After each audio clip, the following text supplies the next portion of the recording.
next categories up, I'm going to do these two together, is health and beauty and health and household. Health and beauty are things like skincare, hair care, while health and household are things like shampoo and conditioner. Okay, so based on which brand we're talking about in the health and beauty category, we can see some various benefits. So this is very similar to the apparel category. These beauty brands and whatnot are small, but they're also high in value. So we can see a high ticket item where we can generate a large amount of profit per unit in combination with a small item, meaning low shipping costs. And then in addition to that, if you don't have a prep center yet, you'll appreciate this very much because again, it's easy to prep. And a lot of these beauty products, they're small and they're already packaged. You can't touch the physical product, right? You can only touch the product packaging, which means you don't have to normally polybag this item. You can slap a label on it and you're good to go. So ease of prep, low shipping costs, and higher than average profit per unit comes with health and beauty. Now you can say the same things for certain products in the health and household category, but things like shampoo, if you're bundling them, they can start to get a little heavy. And then another health and household product essential, things like toothpaste, is small, but they're not really high in value, so you're not going to make a lot of profit per unit. But health and household can be great because they're considered essentials. So things like shampoo, toothpaste, they're considered essentials because customers tend to buy this every month and they're going to use it, right? It's not something like a shirt or a shoe where they're just going to buy it once. Maybe they're buying it for themselves. Maybe they're buying it for a gift. Nonetheless, they're really intending to buy it once. They're not going to buy a shoe every single month. Whereas something like shampoo, they're going to eventually run out. Laundry, they're going to eventually run out. Toothpaste, toothbrush, what have you, they're all eventually going to run out. And then when they buy it, their all intention purpose is to use it.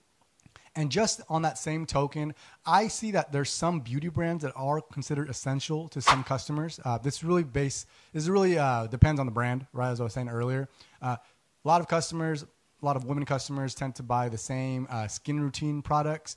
And when they run out, they're going to want to buy it again, right? So you can look at that as an essential to the customer's life as far as their routine on how they take care of their skin and take care of their hair as well. Now, there is a huge opportunity to find beauty brands, which speaks to another advantage of the beauty category.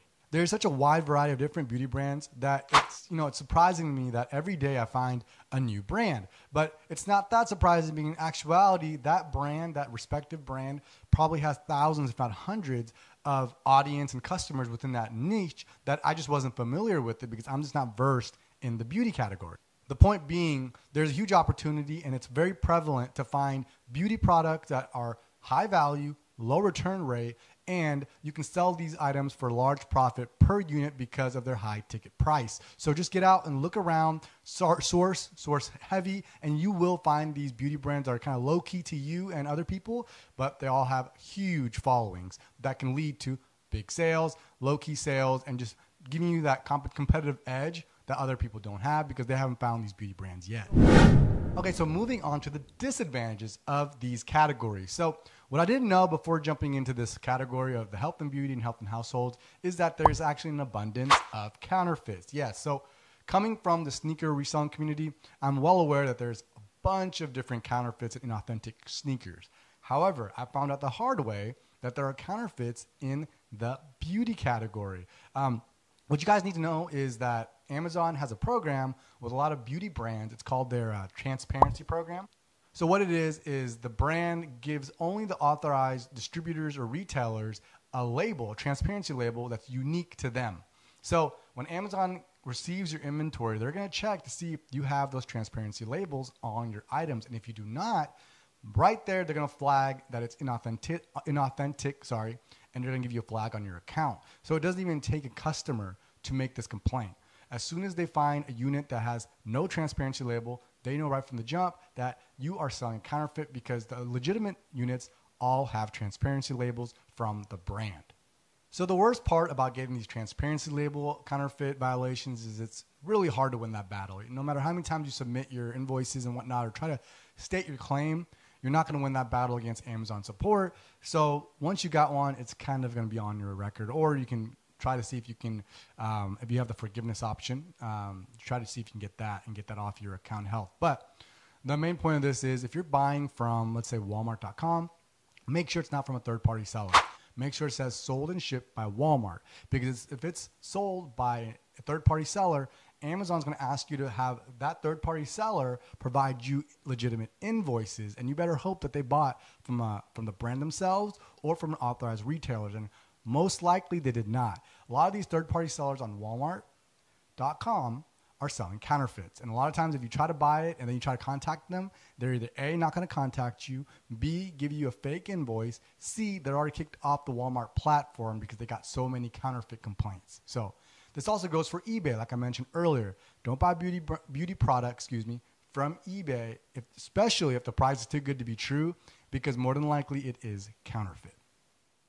So on that same token that I mentioned earlier in this video on the advantages that some beauty brands are considered essentials based on if it's a part of their skincare routine, hair routine, whatnot. There's obviously some customers who are going to try this product for the first time, and if they don't like it, they don't, it's not what they thought it was going to be like, they're going to probably return it, right? So you just kind of have to watch out per brand. My return rates on beauty is very sporadic. It depends on the brand. So if there is like a beauty brand that's really trusted from the beauty category community, then more than likely that brand I'll find it has very low return rates because people already trust the brand and they want to buy it for every month. It's a part of their daily routine. However, there's some brands that it's not as well known in the health and beauty community that they're obviously just trying it, and if they like it, they'll use it once, yada, yada, yada. But I do want to say it's a very distinct difference from apparel, which no one's going to be buying the same shoe every month, right? No one's going to be buying the same shirt every month. So it should not be misconstrued that I'm saying all of beauty is going to be tried once and they're done with it, right? It can be an essential item to some customer based on the customer behaviors that I have seen that I'm able to replan a lot of my beauty products, and it's usually like similar customers. However, apparel, shoes, shirts, socks, they're usually just buying it once and they're done with it, right? And the next disadvantage of this health and beauty category is intellectual property complaints. That's right. I want to say most of the IP complaints I've gotten in the past have been from beauty products. That's why I've been more hesitant buying beauty as I used to when I first started selling. That's why sometimes I feel much more comfortable, despite the higher than average return rates for apparel. At least I know that I'm kind of out of the woods when it comes to intellectual property complaint risks. But anyways, if you can try to mitigate that by just kind of speaking around, checking out the community. In our Flips Nation Discord group, I actually have a channel where members, if they do get an IP complaint from a certain brand, they post it in that channel. So we as a community are all aware of what beauty brand or any brand for that matter is handing out IP complaints. So be aware of that. Beauty brands a higher risk and higher potential of intellectual property violation complaints. Now, following up with another disadvantage, and this might be only from my experience, but I've gotten a couple of restricted product violations, and this essentially means that there was an ingredient within the beauty product that was prohibited on Amazon. I was able to fight it by going and getting the ingredient label and showing Amazon that there was, the ingredient that they were talking about was not in the ingredient label on the beauty brand, the beauty product, I should say. However, I did get it, and I know someone else that also got it, a restricted product violation. I'm not sure if he was able to fight it off or not, but just want to at least bring that up, that is also a possibility that you could receive. Now, this shouldn't scare you. As long as you're doing your due diligence and purchasing correctly, you should always be able to fight this claim. Aside from the transparency label issue I spoke with you about earlier, you should be able to fight most of these claims and win.